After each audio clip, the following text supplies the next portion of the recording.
Eu sou Tânia Miele e esse é o ForenseCast.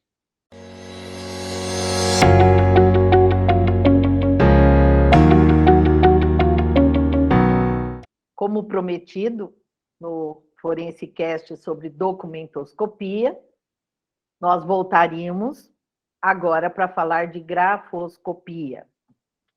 Para quem não me conhece, sou sócia proprietária e fundadora do IPBJ, hoje FVM, Faculdade Volpi Miele. Estou aqui com os nossos professores, experts no assunto, professores Robson e Jaqueline, que farão as suas apresentações. É um prazer estar aqui, Tânia. Eu sou a Jaqueline Tirotti, vou me apresentar aqui a todos que estão assistindo. Eu sou a Jaqueline Tirotti, sou perita em documentoscopia e grafoscopia. Atuo desde 2013 no TJDFT como perita judicial e também em todas as localidades do Brasil como assistente técnica. E eu estou aqui também dando aula no IPBJ. E é um prazer estar aqui falando sobre grafo. Vou passar aqui para o Robson, meu primo, também Tirotti.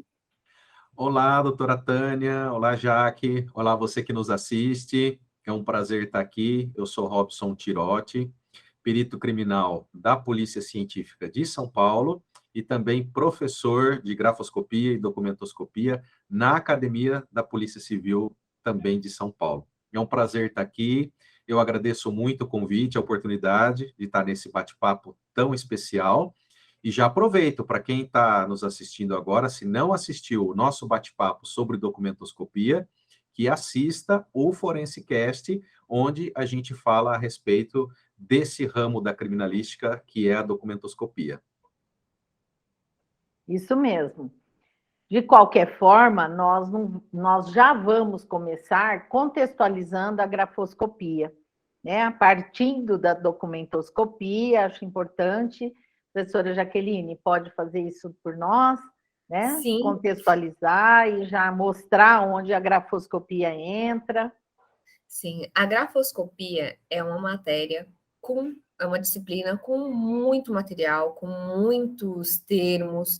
Então, é uma matéria muito complexa que está dentro da documentoscopia. Porque a documentoscopia é uma área maior, nem todo documento tem assinatura, mas a assinatura vai estar em um documento. Então, a grafa ela está dentro da documentoscopia, mas muitas vezes é vista em módulos separados em razão da sua complexidade, em razão de ser uma matéria muito extensa, com muitas terminologias e com muita necessidade de prática também.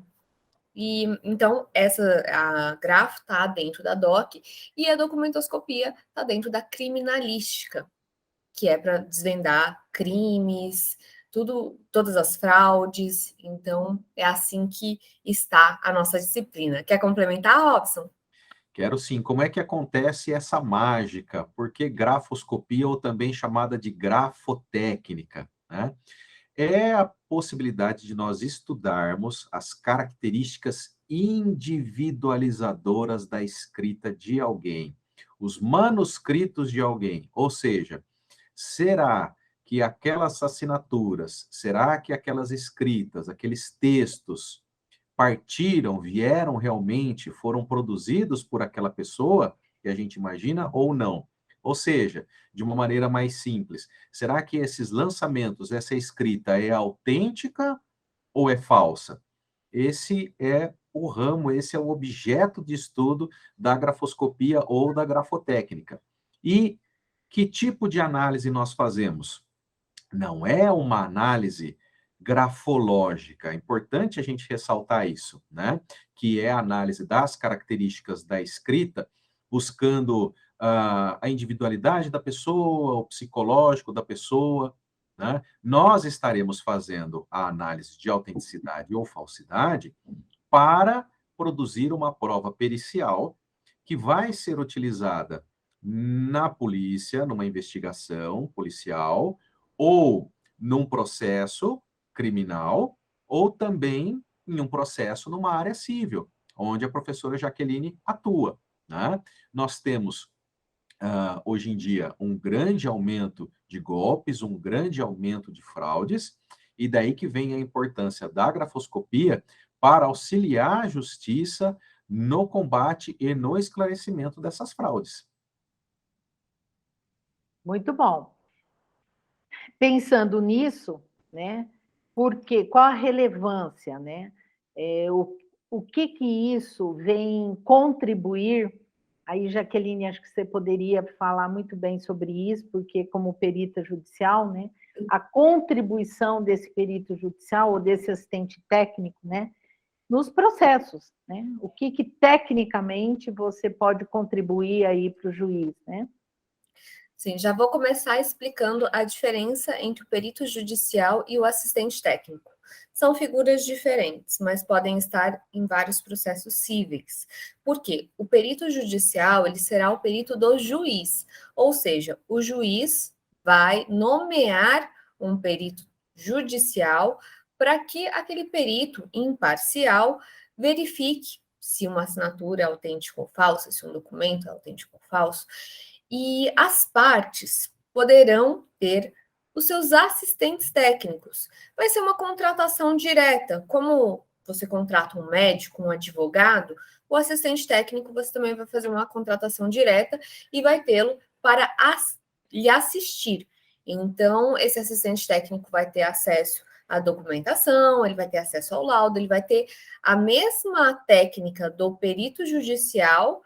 E assim, ele tem que ter muito conhecimento também para saber se o perito judicial está correto ou não. Então, o assistente técnico, ele vai acompanhar esse perito judicial e vai verificar se aquele laudo realmente está correto, se está feito com o método correto, tudo certinho. Então, essa é a diferença entre perito judicial e assistente técnico. E, no caso, eu atuo para o judiciário. A maioria das vezes eu sou como perita judicial. Aqui em Brasília, eu estou cadastrada como perita judicial, atuo como assistente técnica em outras localidades para não dar nenhum conflito. Eu evito atuar nas varas que eu sou mais nomeada.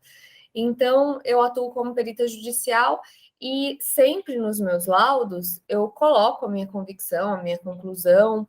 Então, eu mostro para o juiz ali se há uma fraude ou não.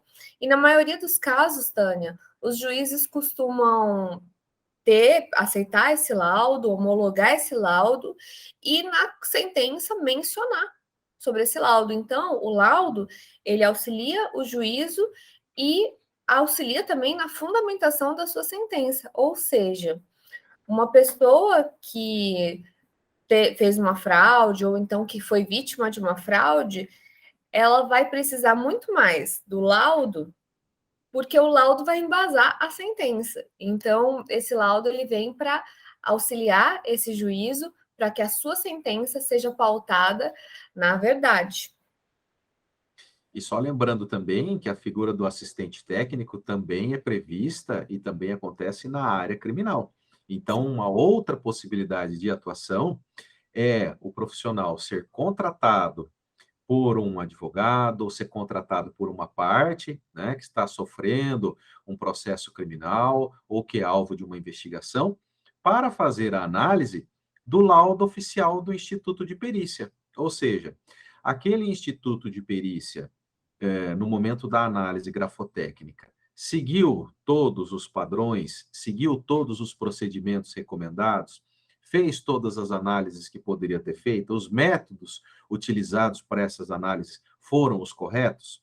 Ou seja, o que está sendo feito? Está sendo feito o que a gente conhece, né, no ramo do direito como contraditório, ou seja, a possibilidade de uma outra pessoa analisar aquele laudo pericial oficial e dizer se ele está de acordo, se ele não está de acordo, se houve algum lapso, até porque quem nos assistiu lá no Forensicast sobre documentoscopia viu a gente comentando um pouquinho a respeito de cadeia de custódia, que é algo muito forte na área criminal, né? O Código de Processo Penal traz isso tudo muito detalhado.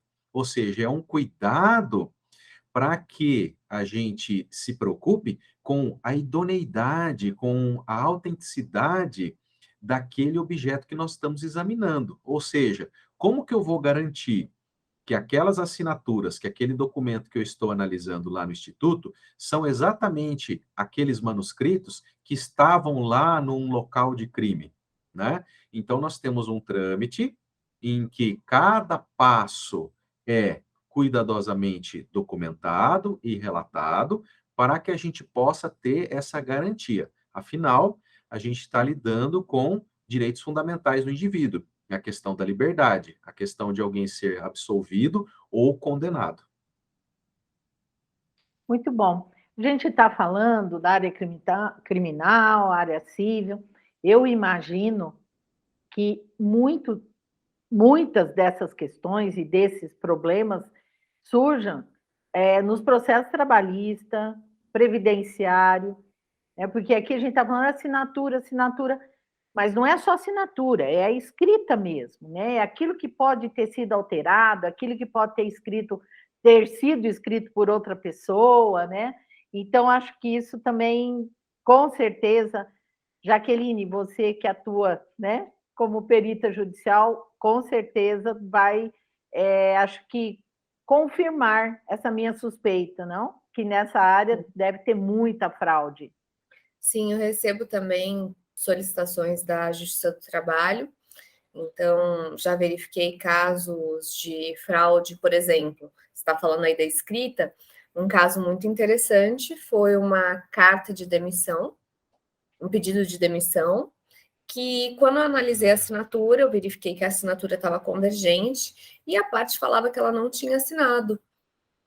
E aí eu fui olhar o documento, e aí eu verifiquei que tinha uma dobradura e uma escrita posterior. Então, por isso que é muito interessante, porque as duas áreas, aliás, duas áreas não, né? A Grafo está dentro da DOC, mas é muito entrelaçado.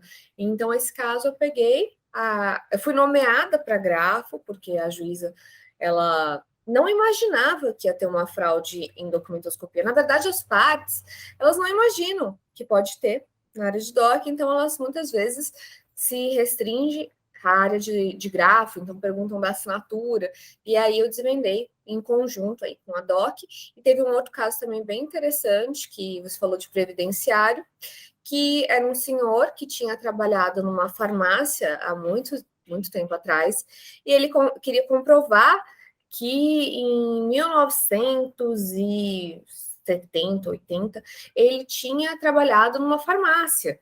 Então, ele queria provar que a letra que estava naquele caderno da farmácia era dele. Então, as provas, elas vão depender da necessidade daquela pessoa. O que ela pretende provar? O que ela precisa provar? E aí a Grafo vem para auxiliar. Eu já Nossa, vi você está falando e eu estou pensando aqui. Carteira de trabalho, hein? É o que eu ia complementar. Que bom. Alterações em registro de carteira de trabalho, quando a gente pensa em lançamentos, né, em assinaturas, mas também, lembrando um pouquinho do Forensicast de documentoscopia, às vezes substituição de folhas da carteira de trabalho, substituição de foto da carteira de trabalho, né?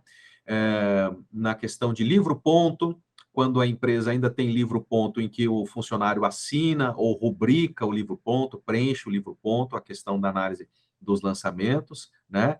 E a gente pode pensar também, inclusive, doutora Tânia, Jaque, demais amigos que nos assistem, em questões eleitorais. Temos que lembrar no Brasil que a gente tem a justiça eleitoral e nós tivemos diversos casos de perícia grafotécnica dentro da justiça eleitoral, né? Eu posso trazer para vocês casos em que fichas de filiação de partido, por exemplo, foram adulteradas, foram preenchidas e foram assinadas por pessoas que não eram aquelas que estavam identificadas ali, né? Então, em todos os âmbitos, em todas as divisões da justiça que nós estamos batendo esse papo, né? Justiça estadual, justiça federal e as especializadas, trabalho, eleitoral, né? Nós temos a presença da grafotécnica na elucidação de fraudes, de falsificações no auxílio da justiça. Muito bom.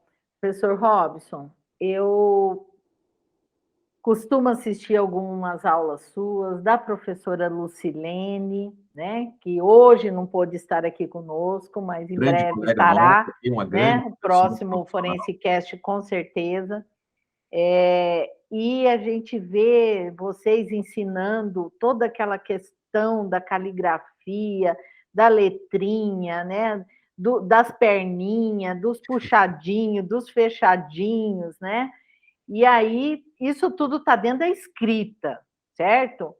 E eu vejo que vocês usam, né, alguns palavreados diferentes, né, para falar de cada detalhezinho desse, né?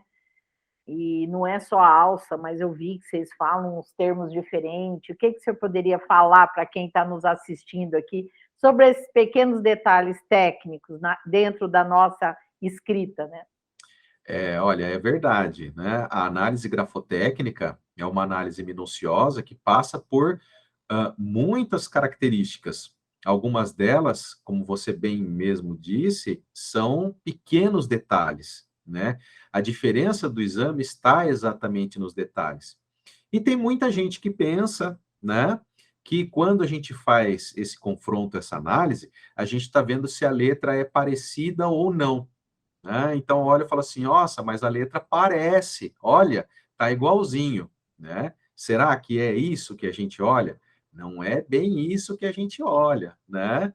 Então, esses pequenos detalhes que têm uma nomenclatura toda apropriada, né? Termos técnicos para isso, o perito deve ter uma formação ampla com as ferramentas adequadas, para saber não só identificar essas características da escrita, né, mas também saber a importância daquelas características no momento de fazer a avaliação, no momento de emitir aquele juízo de valor, né? Ou seja, aquelas características que ele está analisando, o que que elas significam, né?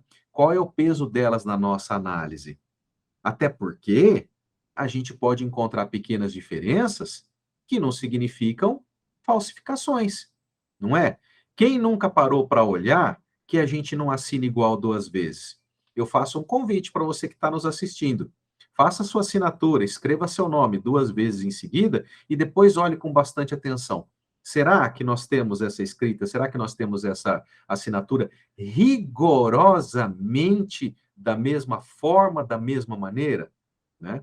Então, essas diferenças e esses elementos são extremamente importantes para que a gente saiba valorar na medida certa. Né, professora? Quer complementar? Conta um pouquinho mais para nós. Essa questão de não assinar igual me fez lembrar, a abertura de conta bancária, você nunca, a tua ficha é uma vez assinado, né?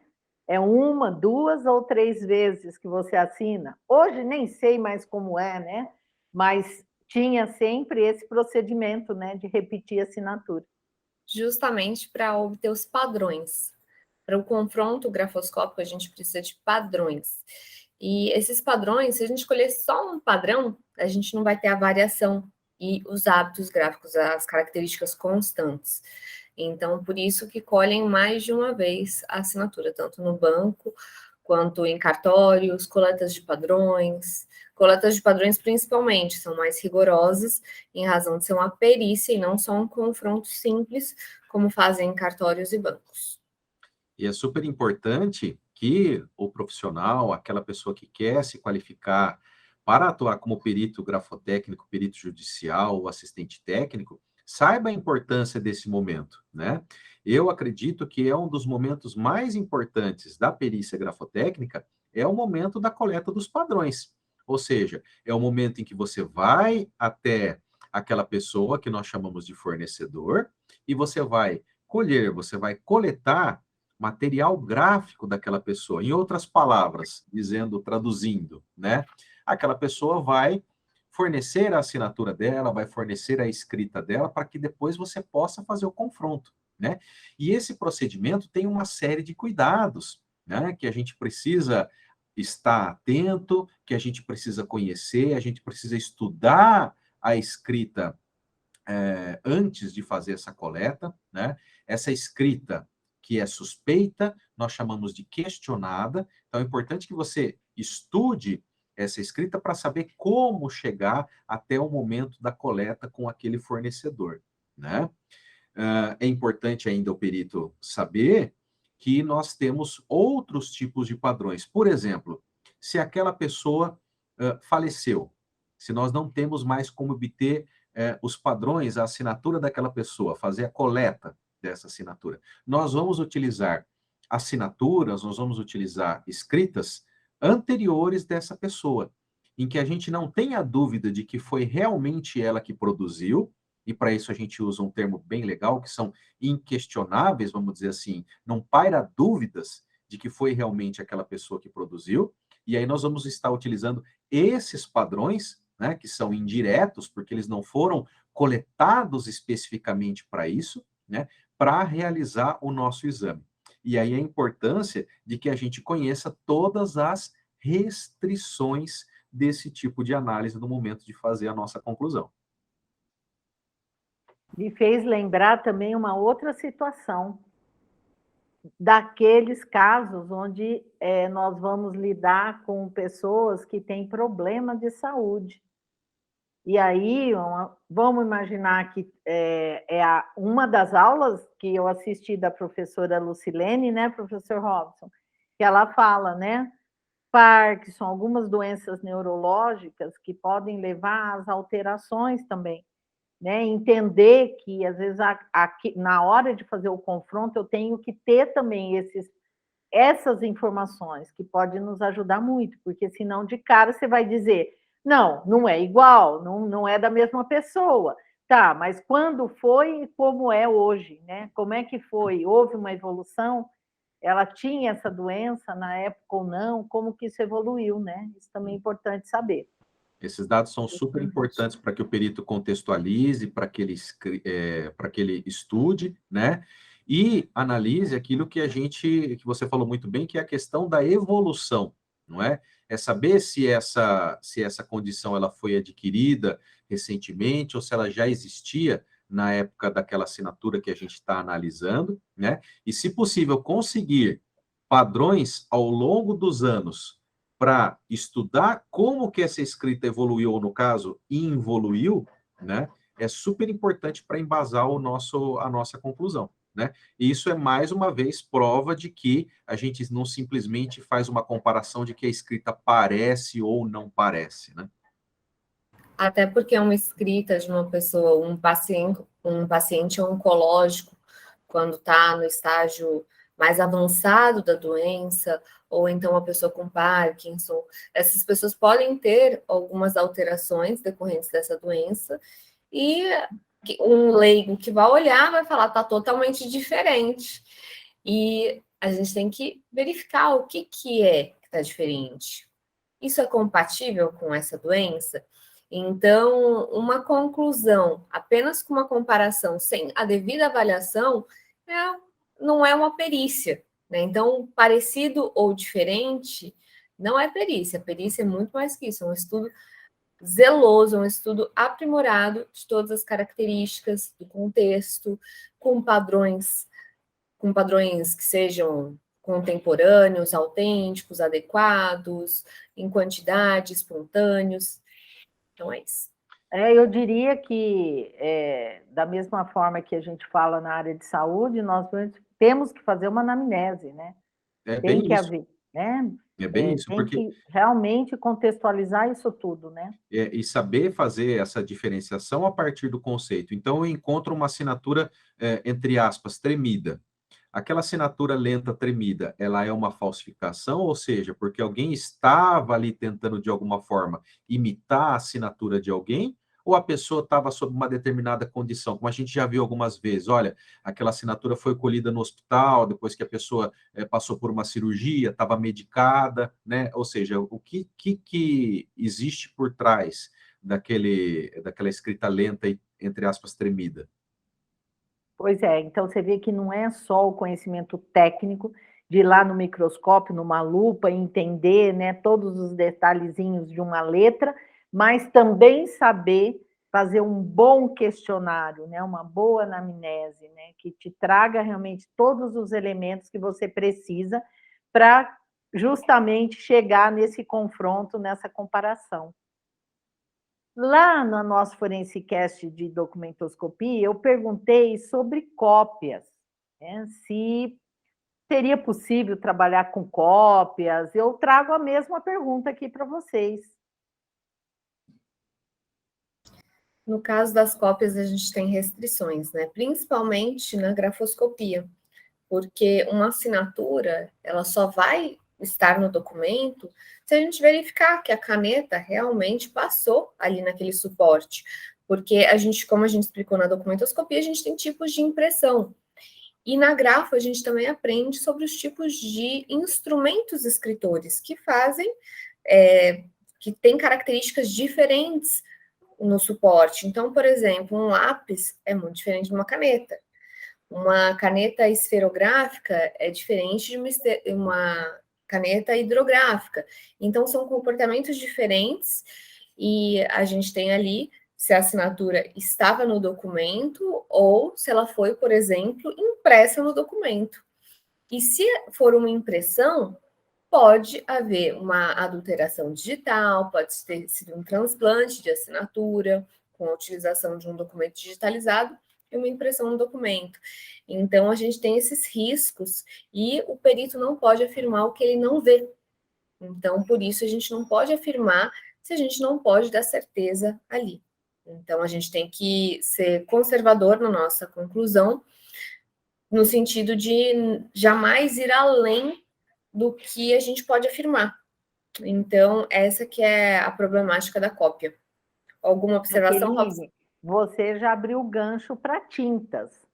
E Sim. Aqui eu já vou até também, como eu fiz lá na documentoscopia, eu também vou de volta ao passado. E aí nós vamos falar até da caneta tinteiro, aquela caneta de ponta, né, de pena, e tínhamos o mata-borrão, né, a tinta. Eu tenho uma Aposto que vocês já pegaram, com certeza, algum caso onde isso, né, eram documentos muito antigos e que passaram por esse processo.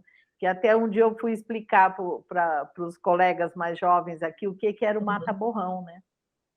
Não, e na verdade, a caneta tinteiro hoje ela ainda é utilizada. Nós temos várias pessoas que gostam de caneta tinteiro, colecionam caneta tinteiro e são muitas vezes utilizadas em atos mais solenes, como por exemplo a assinatura de um contrato. Algumas pessoas fazem questão de assinar com aquela caneta tinteiro de estimação.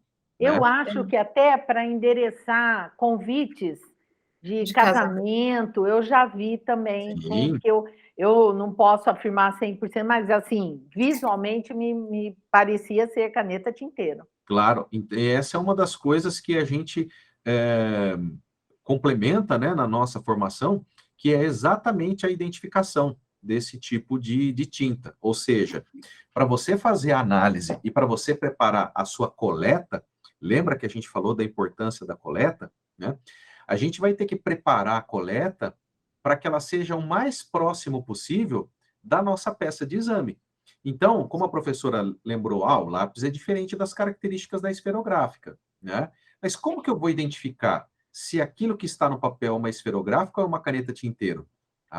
Existem vestígios, existem elementos que vão mostrar para mim que tipo de caneta foi utilizada.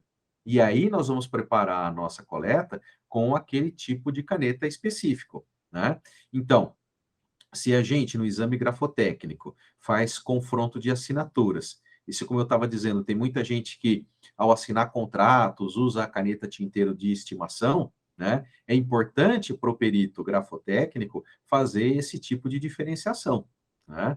E daí, fazendo o link com o que a professora Jaqueline tinha comentado, né, a questão das cópias, é super importante que a gente reconheça os nossos limites, né? Ela colocou muito bem.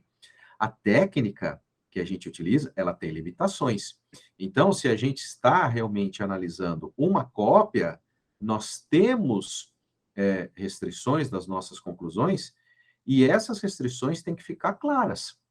Mesmo que a gente consiga, eventualmente na ausência do original, o original não existe, foi destruído, pegou fogo, enfim, e que a gente consiga fazer a análise da assinatura, tem que ficar muito claro que mesmo que aquela assinatura seja autêntica, ou seja, compatível com o punho daquela pessoa, o documento pode ter sido objeto de uma montagem, de uma fraude, de uma colagem, né? Como a gente comentou lá no Forensicast de documentoscopia.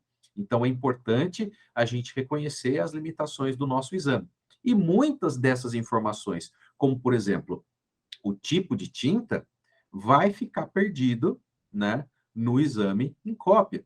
E não só o tipo de tinta de esferográfica para caneta tinteiro, mas também até mesmo o tipo de tinta de uma mesa de esferográficas diferentes.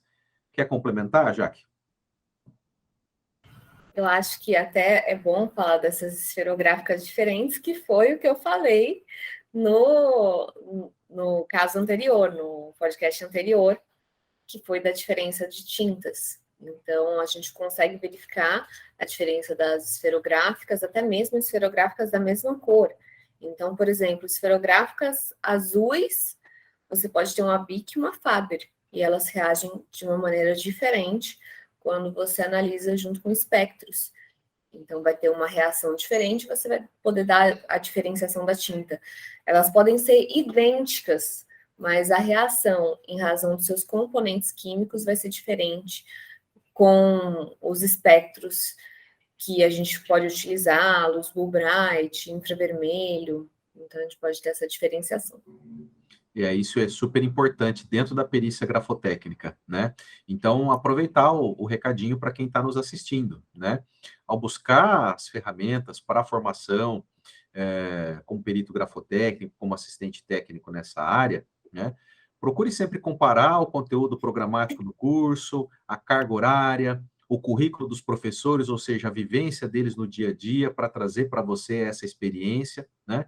Porque esses pequenos detalhes que nós estamos falando, de coleta, de diferenciação de tinta, de identificação de caneta, fazem o diferencial do profissional. Não basta simplesmente a gente ficar analisando, tem essas características ou não tem essas características. O exame grafotécnico é muito mais do que isso.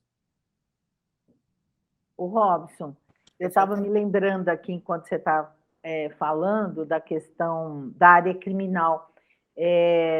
Acredito que tenha um volume até assim considerável de análises em decorrência de eventuais homicídio ou suicídio, né? Quando há essa dúvida, aqueles bilhetes que são escritos, né, de despedida ou, né, abandonando a vida, alguma coisa, e que levanta aquela suspeita, será que realmente foi escrito, né, por aquele que a princípio se suicidou ou foi escrito por alguém para forjar toda uma situação de suicídio, alguma coisa assim, né?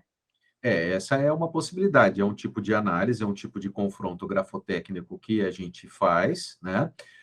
Nós tivemos já no Brasil casos famosos em relação a esse tipo de bilhete, a esse tipo de carta, né? Só para citar um dos mais famosos, o caso da carta de Getúlio Vargas, né? Que se suicidou em 1954, um dos casos mais famosos, que até hoje muita gente pergunta, olha, realmente foi ele que escreveu ou não foi, né? Então, faz parte, sim, da rotina do Instituto de Criminalística, esse tipo de análise, e sempre com aquele cuidado. Dois aspectos. Primeiro, os padrões que nós vamos utilizar de confronto são padrões indiretos, ou seja, nós vamos buscar outros escritos, cadernos ou bilhetes daquela pessoa quando em vida, para fazer o confronto grafotécnico com aquele bilhete de suposta despedida, correto? Mas o segundo aspecto é o muito importante, né?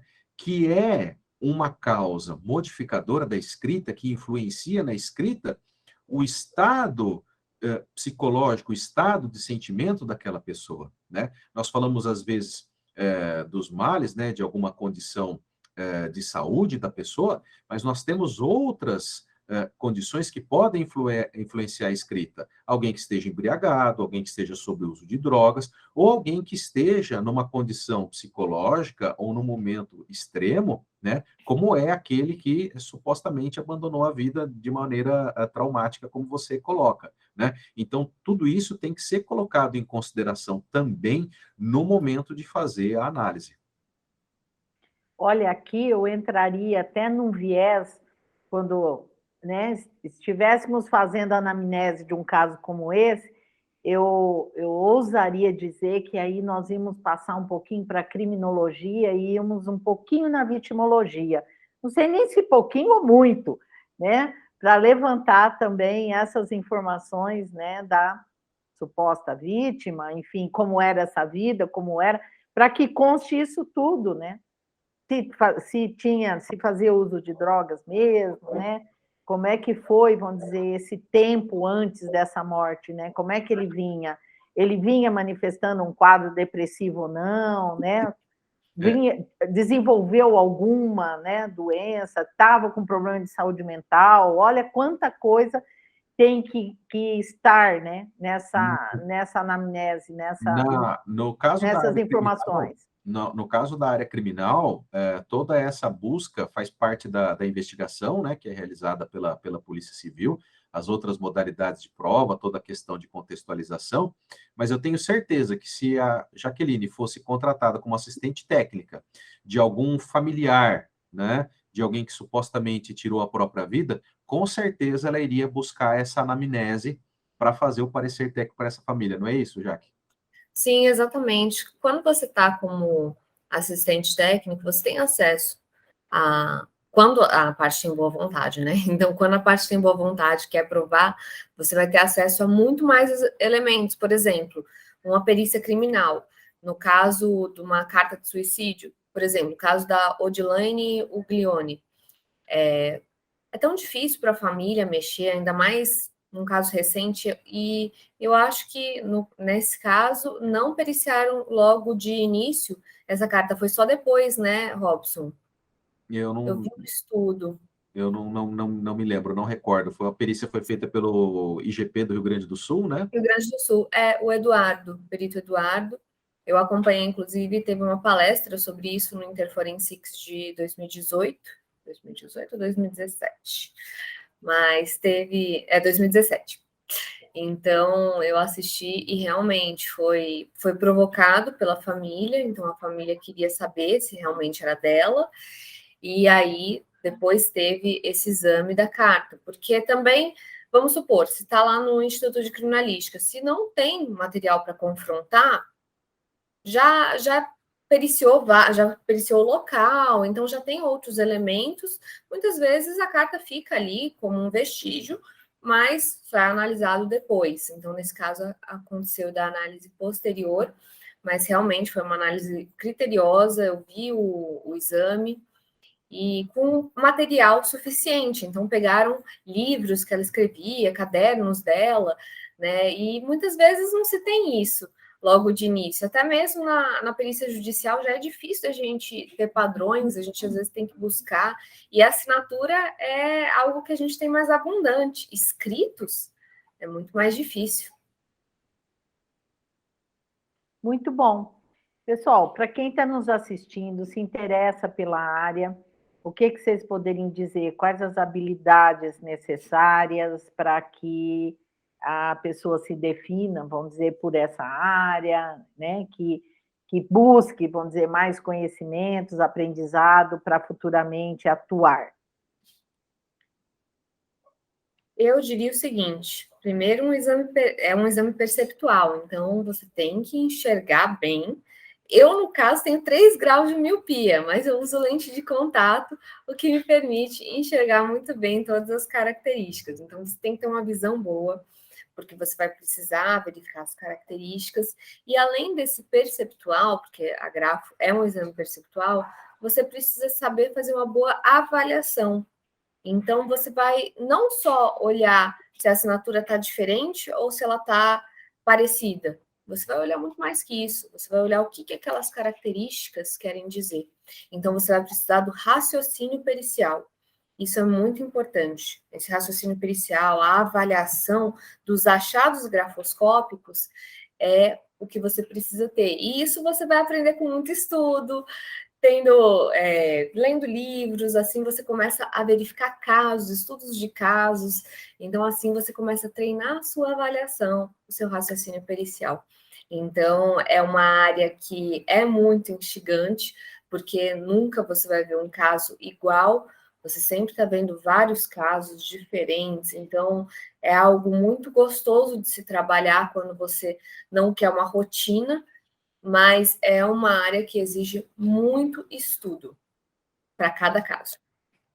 E aí pode, Complemente, Robson. então, e aí pode vir aquela pergunta: será que eu preciso ser formado em letras? Será que eu preciso ser bacharel em direito? Será que eu preciso ser psicólogo? Não, nada disso. Você precisa ter um curso superior em qualquer área do conhecimento e buscar essa formação, buscar esses instrumentos que vão trazer para você todo o contexto do exame grafotécnico, conforme a gente está comentando aqui. Por isso eu repito novamente, né? É importante de a gente saber buscar essas ferramentas de maneira adequada, com uma carga horária adequada, que envolva todos os processos, todas as etapas e todo o conhecimento relacionado ao exame grafotécnico para você desempenhar a sua atuação, tanto como perito judicial, como assistente técnico. É aquilo que eu disse, né? Não basta simplesmente fazer o confronto e saber quais são aqueles elementos, mas sim como se portar, né? E você ter conhecimento da conduta pericial sua perante um juiz, perante uma parte que te contrata como assistente técnico, ter conhecimento de como funciona a rotina dentro de um instituto de criminalística, para que você possa, como assistente técnico, por exemplo, verificar a cadeia de custódia daquela assinatura, verificar os procedimentos e os aparelhos que foram utilizados pelo perito criminal, enfim, é realmente uma formação multi, vamos dizer assim, né? Então, não precisa de nenhuma graduação específica. Se você tem essa vontade, você com certeza poderá atuar. Muito bom. No nosso Forensicast de documentoscopia, eu os peguei de surpresa, né, desafiando a falar de um caso que vocês, né, na hora lembrassem, que achassem interessante. Imagino que agora vocês já vieram esperando, né, que eu fizesse o mesmo desafio. Então, tá posto. Bom, eu vou falar do caso que mais me marcou e foi um dos meus primeiros casos e foi um caso que me marcou muito, porque quando eu saí da faculdade de Direito, eu queria magistratura. Por quê? Porque eu queria trazer a justiça na vida das pessoas. Então, eu gostaria de ser um instrumento da justiça. E quando eu comecei a fazer as perícias, eu fazia muito para o meu pai, só que eu não tinha um feedback do que acontecia depois. Então, eu fazia e ia fazendo os casos, não ia buscando, tal caso, qual foi o resultado. Não, se ele me passasse, tudo bem, mas não ficava indo atrás. E aí, um dos primeiros casos que eu tive judiciais foi o caso de uma mãe que não se recordava de ter assinado um recibo de pensão alimentícia. Então, ela não se recordava de ter assinado aquele recibo de pensão. E o pai fez a juntada do recibo de pensão no processo de execução de alimentos e ela se manifestou dizendo que não reconhecia a sua assinatura e pedindo a perícia. No dia da perícia, eu fiz a coleta de padrões com ela e ela virou para mim e ela falou: doutora, está muito parecida, mas eu não lembro de ter recebido esse valor, eu não lembro de ter assinado isso daqui. Então, eu falei: pode ficar tranquila que eu vou analisar. E fiz a análise, fiz a avaliação e verifiquei alguns pontos divergentes, principalmente em características que ela tinha constantes, e concluí pela falsidade. Então, isso me marcou muito, porque eu trouxe a justiça na vida de alguém. Se não fosse a perícia, se ela não tivesse ventilado a perícia, isso teria sido uma carta branca para fraude. Então, eu acho que foi um caso que me marcou muito e foi um caso que me deixou muito orgulhosa de ser perita judicial, de auxiliar o juízo e mostra a relevância da área da perícia, principalmente no civil. Agora eu passo a palavra para o Robson para falar do criminal. Eu acho que essa questão de a gente poder, de alguma forma, ajudar as pessoas, são realmente coisas que marcam, né? Às vezes, quando perguntam para a gente qual o caso que mais marcou, nem sempre o caso que mais marcou é aquele mais difícil ou aquele mais complexo. Às vezes, algo que marca é algo simples, vamos dizer assim, né? No Instituto de Criminalística, a gente não tem muito contato com as partes envolvidas, né? Mas, às vezes, em contato com as delegacias, a gente sabe, né, o histórico do caso, porque a gente lê o boletim de ocorrência, a gente lê o processo, e, às vezes, algumas partes até buscam a gente, né, tentam fazer contato, tenta ser recebida, tenta contar aquela história, a gente procura manter a distância, né, a equidistância aí entre as partes, mas houve um caso em que a pessoa, no caso era um senhor, ele estava, vamos dizer assim, diziam que ele tinha assinado aquele determinado documento, né? Era um contrato de um valor até razoável, né? E ele dizia, falou assim, olha, mas essa assinatura é praticamente a minha, mas eu não me lembro de ter assinado esse documento, eu não lembro, né? Mas a assinatura parece a minha, eu diria que fui eu que assinei, né? Quando a gente tem esse tipo de histórico, a primeira coisa que pode ocorrer, que a gente pode pensar, é que eventualmente a pessoa assinou um documento em branco, né? E não se lembrando, né, de ter assinado um documento em branco, depois aquilo foi impresso posteriormente, ou foi acrescentado um texto, né, baseado naquela assinatura. Mas não era o caso, né? E a vítima, no caso, esse senhor, ele insistia bastante, ele fazia contato quase que semanal com a delegacia, às vezes telefonava no instituto e dizendo não fui eu, não fui preocupado, né, com realmente aquilo que estava acontecendo. E aí que entra a importância de a gente conhecer outros elementos que não só a da escrita. Então, primeiro, olha, a escrita, ela parece com a autêntica do senhor, ou seja, a gente diz que a forma dela é muito semelhante, mas ela era discretamente mais lenta, né? E aí, bom, pode acontecer, pode não acontecer, depende do contexto, fazia um pouco de anos, né, aquela assinatura, mas aí que com os outros conhecimentos, não só da assinatura, por exemplo, você olhar aquele documento sob uma luz adequada, com uma lanterna adequada, você olhar aquele documento com uma fotografia adequada. Nós comentamos bastante sobre isso lá no Forensicast de Documentoscopia, a importância de uma fotografia bem feita, uma fotografia técnica com qualidade, onde a gente percebeu alguns vestígios naquela assinatura que identificavam um tipo de fraude que a gente conhece como decalque. O que significa isso? Significa que o falsário tinha uma assinatura autêntica na mão dele e, através de decalque, que significa decalque mesmo, como a gente fazia em aulas de educação artística ou desenho geométrico, né, na nossa infância, ele marca a parte do contrato, a folha do contrato, com uma ponta, né?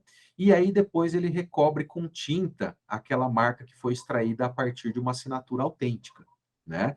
Então, veja, e aí a gente realmente conseguiu provar, né, que embora o senhor dissesse, olha, é a minha assinatura, mas não me lembro de ter assinado, né, a fraude através do decalque. Mas isso é só da análise dos pontos da assinatura propriamente dita? Não, esse é um ponto, mas depois a gente tem a análise de todo o contexto, que era o caso dos vestígios, né, no papel, que indicavam exatamente a fraude. Muito bom. Robson, você falando aqui e eu pensando, o Robson está ensinando fraudar, fazer um decalque. Gente, não se esqueçam que ele ensinou não, ele descreveu como é feito, mas ele não ensinou como é que ele descobre, né? Ele e os outros peritos. Essa é a parte importante, né? Exatamente. Como é que eles descobrem? Então, vocês podem fazer, sem problema, porque ele não está ensinando como é que depois ele vai pegar e vai realmente provar que foi fraudado. Vai provar e depois vai ter que arcar com as consequências jurídicas aí na justiça, né? Cíveis, criminais, administrativas. Isso mesmo. Exatamente, a gente descobre. Muito bom. Olha, eu acho que a gente vai caminhando também aqui, né, para o nosso final, deixando aqui já uma proposta de que nós voltaremos, né? Então, não pense que esse é o último, né, ForenseCast, com essa dupla, né, os experts aqui, né, por coincidência, né, parentes, mas, quer dizer, os dois numa área pericial, o pai da Jaqueline também, né? E nós temos a grande honra de tê-los como os nossos docentes aqui nos nossos cursos Carris, nos nossos cursos de pós-graduação, e também aqui lembrando que no outro ForenseCast a Jaqueline falou do pai, que também é perito, e que a gente tem maior honra de tê-lo também como nosso aluno, né, de curso carreira. Muito, muito bom. Então, eu só tenho a agradecer realmente de vocês terem, né, topado estar aqui para esse bate-papo, que é sempre muito bom. E a gente volta em breve. Foi muito bom, foi muito bacana estar aqui com vocês para esse bate-papo. Muito legal sempre falar de grafoscopia. E eu agradeço o convite, agradeço a oportunidade. Foi um prazer. Eu também agradeço a oportunidade. E finalizo aqui deixando minhas redes sociais, @Perita Tirotti, canal no YouTube Periciando por Jaqueline Tirotti, e também deixar da FVM, né? Isso. Faculdade VolpeML. Isso. Então, siga-nos nas redes sociais. Estamos lá, Instagram, Facebook, nosso site, né? E vamos divulgando aí, buscando realmente cumprir aquilo que é o que a gente acredita, né? O ensino de qualidade, esse é a gente costuma dizer que é o nosso DNA, né? Então, a gente continua firme nesse propósito mesmo, né? De levar realmente o diferencial aí, um ensino de qualidade. Obrigada, obrigada àqueles que estão aqui conosco também, e mais uma vez convidando para que vão lá e assistam Documentoscopia, porque vai ser muito bom, vai complementar bastante esse teu conhecimento. Obrigado, pessoal. Obrigada. Tchau, tchau. Obrigada, tchau, tchau.